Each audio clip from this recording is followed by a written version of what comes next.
But between ourselves, if we're talking about, you know, the best of art, maybe I show my hand. I show my hand in one other moment, I think, in which Finkler, who is the person who starts these Ashamed Jews, and starts to move away a little bit from his professional anti-Jewishness, his professional Jewish anti-Jewishness, and makes a speech at one point. I give it to him. I don't know why I gave it to him, but I gave him a speech that was just what I think. And that's a speech he makes at a gathering of intellectuals who are boycotting Israel and all the usual stuff. And someone stands up and said, you know, I've always been a lover of Jews and got on with them, and I'm very interested in the idea of Israel for years, but now I cannot tolerate the idea of Israel apartheid and racism and the idea that Israel thinks that this can be a country just for Jews. When I hear what's Israel doing being a country just for Jews, I don't speak as a Zionist. I'm not one of those that went there as a boy to live on a kibbutz or anything like that. I don't have any of that history. But when I hear that particular argument, I want to kill. And Finkler says, Madam, you're speaking as an English woman. If you were speaking as a French woman or a German woman or a Portuguese, I would say the same to you. You cannot throw people out of your country. You cannot do even worse than throw people out of your country. And then when they find somewhere to go, and let's leave aside for a moment the rightness and wrongness of where they went. But when they find somewhere to go and gather together for safety and out of fear, you cannot then tell them how they're going to live. You can't kick someone out and then tell them how to. Once you've kicked them out, that's the end of your responsibility for them, and that's also the end of your being in a position to comment on what they do. You shut up. And I feel that very profoundly about people who pass judgment.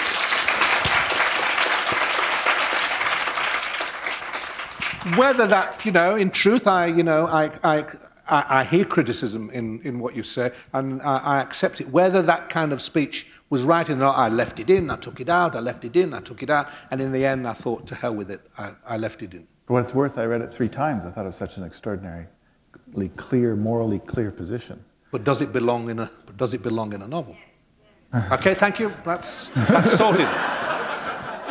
That's sorted. It was a rhetorical question and you've answered it. It belongs.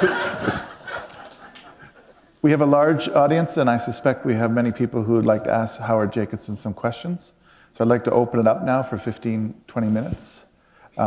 There is a microphone in the middle, and I'd ask people to come up to it, make your way over. There's a gentleman there now, so take your time. Yes, sir. We'll start with you. Oh, you're the technician. All right. I'll answer his question. Does the technician have a question? No, he doesn't. I should have guessed by the all black. I apologize of your clothing. Yes, sir. Please go on. So it's got to be a first. I think this is related to where you were going a little bit. In the Finkler Question and in Kaluki Nights, you probably deal with 2 pillars, traditional pillars of modern Jewish identity that people point to: Israel and the Holocaust. And there's a school of thought that thinks that outside of clearly defined boundaries of being a religious Jew, that the younger generation doesn't relate to those 2, let's say, pillars or modes of identity as previous generations have. So if you were 30 years younger, or another 30 years, what kind of novel do you think you'd write about that would potentially capture some meaningful anchor for that generation's identity? Well, it's perfectly clear wherever I go, respects to everybody here, but by and large, I don't speak to that generation. I don't know whether that generation, by and large, is even reading anything. I encounter again and again younger Jews who tell me we've dealt with all that. I just don't believe them. They haven't. We've dealt with all that. I get this about, very early on I got this about the shlemiel. You have Jewish shlemiels. We don't have Jewish shlemiels anymore, they say. The person talking to me is a shlemiel.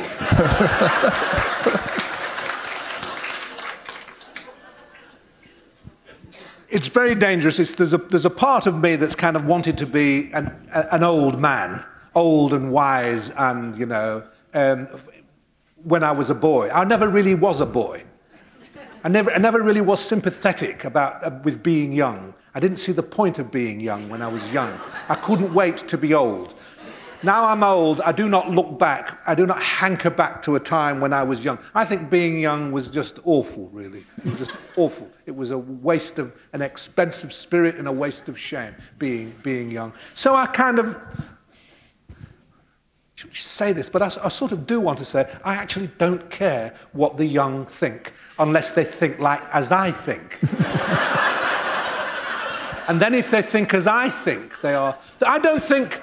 To be a little more serious, I don't think there's anything I do that that the young can feel, you know, well, that's not where we are. The young have to deal with the Holocaust the way we have to deal with it. They have to balance. They have to balance the need never to forget, because we know we must never forget. A Jew, when I say we, I mean a Jew. Jews know they must never forget. Jews understand themselves through memory. But Jews also know that there's a degree of remembering which makes them ill. The man who appeared on who one will never forget on that great television film, Shoah, who had been to Auschwitz, had really been to Auschwitz, not like one of these English comedians who's going to be carrying a Hezbollah plaque, really been through Auschwitz, and said, if you could taste my heart, if you could lick my heart, it would poison you.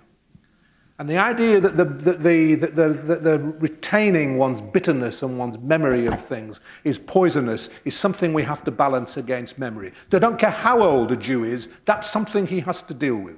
There's no... So this was the subject of Kaluki Nights, really, how you balance those two things. I don't know what there is here that a younger generation would feel excludes them. What is it that they know about, you know, how... Not necessarily about Israel is not the subject in this book. Israel doesn't exist in this book. Israel is a figment. And this book addresses the ways in which Israel is a figment for people, whether they love it inordinately or hate it inordinately. What is this thing that makes people have these extraordinary, you know, attitudes to it? Well, I don't know what there is about that a younger Jew or younger anybody would find alien in that. Maybe I misunderstood your question. Thank you. Ma'am. First of all, I feel I should say I think you owe me something, because I watched the Bookers in Florence on BBC International, and the next morning I got on the train and I went to Rome. And that evening I was at the Jewish Authors Festival, where you were invited, unlike Toronto. And while I was there, you, in fact, were not, even though you were the keynote speaker. So I just wanted to begin my question by putting you on notice that you owe me an answer. So here's the question. You are an esteemed author and personality on media in Britain. These are qualifications that in Canada we really value. And there are rumors that there may be one or more openings for the leaders of our political parties. And I was wondering if you might harbor a secret ambition to come back and take one of those positions. There's a lot to say there. I mean, the first thing I saw as I arrived in my hotel today was Michael Ignatieff. I used to do television programs with Michael Ignatieff. We used to be on The Late Show together on the BBC in the late 80s. So I must admit, I kind of think, well, he can do it, I could do it.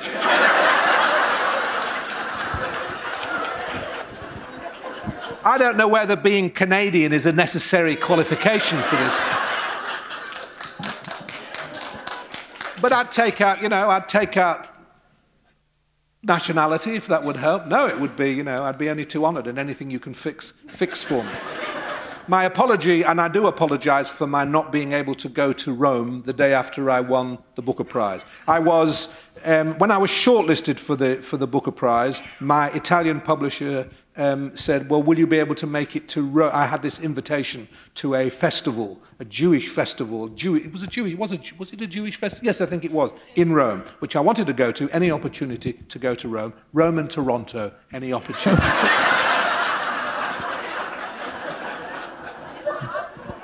And my publisher said, and I'd agreed to go, and then I was shortlisted for this novel, and my publisher said, well, will still be coming? And I said, well, if I were to win, I couldn't come. I talked to the organisers, and because if you win the Booker Prize, that's that. You are taken. You are not yourself for another week. Well, you're not yourself for another year, in fact. But for the next week, the following day, you do interviews from 6 o'clock in the morning, and on television, on radio, and then every journalist from every serious newspaper in Britain, and then every serious paper throughout the world comes to see you. So it was impossible to go to Rome. So I said, if I win, I won't be able to come to Rome.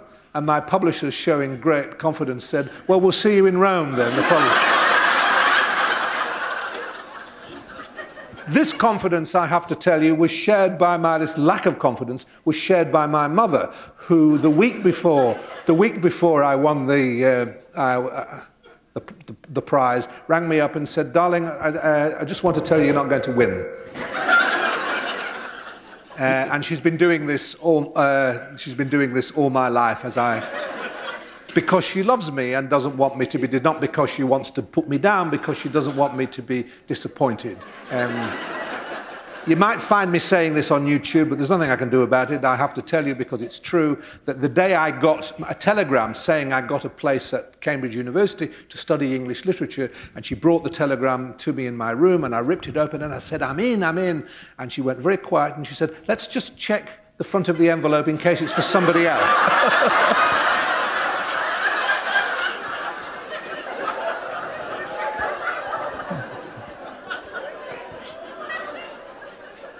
And just before this lady seizes the microphone from me, I will just tell you, since we're in a mood for mother stories, that on the morning of the prize, she rang me again and she said, I'm just checking that you're not hoping. And I said, no, I'm not hoping, I'm not going to win. I'm absolutely not going to win. And she said, and I'm so not hoping, she said, and I mean it, that I will not be watching the news tonight when it's announced. So I win. And when I get the chance, I ring her up to tell her that I've won, and she answers the phone, and I hear there's a party going on at home. And I hear my sister singing "We Are the Champions." I don't come from a literary family. How old's your mother, Howard? My mother is 88, quite young, really. She's barely older than me. She had me when she was very young. And I say, I've won, and she said, I'm so pleased. But I watched you making your speech on the news, and then they cut away from your speech, as they did. In the middle of your speech, they cut away to go to Chile, because the Chilean miners had just come up. She said, they'd been down there for 6 months.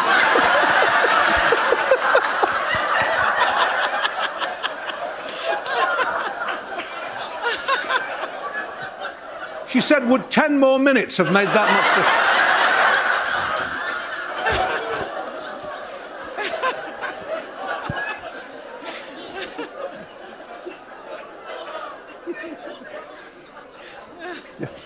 Yes, ma'am. Thank you. Well, we all have our own claim to fame. Mine is simply that I'm also from Manchester, and my husband, who's with me, went to your Stand Grammar School, but 15 years before. So I feel that makes a personal connection. It does. It does. But what I wanted you to do was to tell another story about your mother. My sister still sends me Manchester papers, and in one of the Manchester papers, I can't remember which one, it was an account of an interview, I think, or a lecture or whatever. And there was a lovely story about your teacher when you were in the equivalent of grade 2, sending a letter to your mother. And I'd love you to tell people what was in the letter and what your mother did with the letter. Thank you. People will think you are a plant, you know. When I was a little boy at primary school, and I was a very, very swotty little boy, we were given an essay to write. I think it was about the use of newspapers. So everybody wrote about 3 lines. Newspapers are very useful, blah, blah, and I got into it, and then said to teacher, then the bell rang for playground, and I said, Miss, can I stay in to finish my essay, and all the other kids went, oh, God, it's one of those, a SWAT. So I stayed in and finished my essay, and she was so impressed that she wrote a letter to my mother. I can still see the letter, the reason I still see the letter, on blue-lined paper. Her name was Esther Herman, I think. I'm sure that name. She was certainly Mrs. Herman. And she just said, Mrs. Jacobson, your son is such a... I just want to say that your son is a, you know, produced a wonderful essay and will be a great writer. So my mother framed it, that's all. And put it on the television. And it still sits, actually, on that television. And then it was rather touching, actually, because when my first book was, my first novel was published, we got a letter from a lady who turned out to be Mrs. Herman's sister, who said, I remember my sister talking about your boy, and she really did believe that he would be a great writer one day, and here he is, and he's written a novel. And the sad thing is that she only died a few months ago. We were all very touched by it. So that letter now sits on my mother's television. We have time for one or two more questions. Anybody? The gentleman's coming up. Thank you so much for being here. I've understood a great deal more about your book by hearing you. I had a kind of love-hate relationship with the novel. I enjoyed parts, and parts disturbed me, and I guess that's what you wanted to do. But one thing I want to say is that there were just two words that made me love you and the book, and you were discussing Treslov. And his character was so beautifully summed up when I found out that he had named his two sons Rudolfo and Alfredo. It was just marvelous. I understood him, and I understood the book. Anyway, it was, perhaps no one else thought it was funny, but I laughed for an hour every time I thought about it. Why don't you explain to people why you found that, why you liked it? Why I thought it funny? Well, I mean, Treslov was in love with mourning. He wanted to have Mimi, or one of his lovers, die in his arms. And of course, there are two characters from opera, Rudolfo from La Boheme and Alfredo from Traviata, two heroines who die so nicely on stage, usually large divas that weigh about 200 pounds, but that's beside the point. And of course, it just sums up what he was looking for, and I never quite figured out, I guess it was love of tragedy, the love of death. I guess that's basically what he had, and of course, ultimately, I guess that's what he found. Anyway, thank you. Thank you, thank you. Thank you very much. It gives me the opportunity to say that people have asked me sometimes how have I, you know, we can see how you've created Libor and see how you've created Finkler, but how you've been able to do Treslov, a Gentile, looking in on Judaism and wanting to be Jewish, and actually that was the easiest thing for me to do, because I've often felt like that about the Jewish world, that I never properly belonged to it, and was always wondering what it was, and go on wondering what it is. But the romantic part of Treslov too is me. His accident proneness, the fact that when he goes along the streets, he imagines he's going to walk into a lamppost, which I do all the time. I believe catastrophe is waiting for me. That he thinks he's going to walk into a lamppost and then hurt his knee, fall into the street, a car is going to drive over him, and that's going to be... I've always thought that that's something that could happen. I particularly thought it was going to happen after I won the Man Booker Prize, because I thought... But the other part of him that's me is that kind of the dead woman thing, the sentimentality about it, and that gentleman is quite right. The heroes from Puccini and Verdi. And when I was a boy of about 10, and I would lock myself away in a darkened room and play those records. I had those records, and I would play those records, and I would try and sing. My voice had not quite broken yet, but I wanted to be a tenor. One of the things I always wanted to be was an Italian tenor, singing those songs. And age 10, I mean, I must have spent the best part of my adolescence singing farewells to consumptive prostitutes.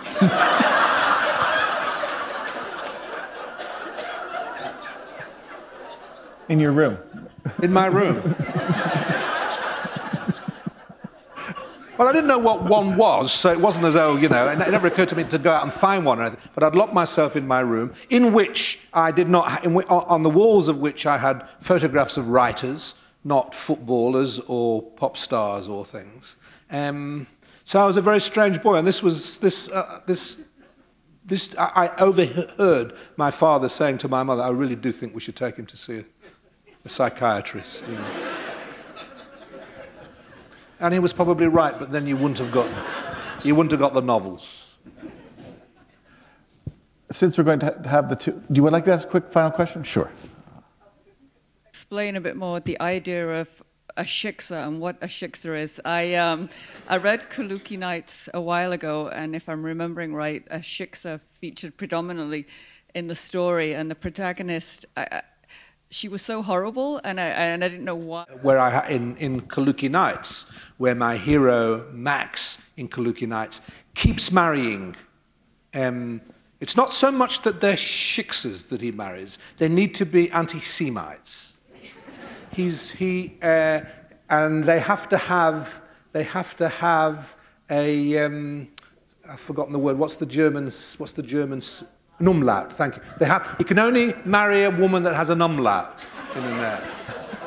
So it's Zoe and Chloe. And people, I remember one or two critics saying, but you can't tell these women apart, as though that was a... Of course you can't tell those women apart. They are the same. He was chasing the same thing. And what he was chasing was the idea of persecution from the woman that he loved. He wanted to be married to an anti-Semite. And if there weren't anti-Semites to begin with, they were anti-Semites after they'd been married. What the peculiar psychological masochistic quirk is of a Jewish man to want to do that, there isn't time to explain here. But I have written 11 novels, and they're all about that subject, really. So thank you for asking the question.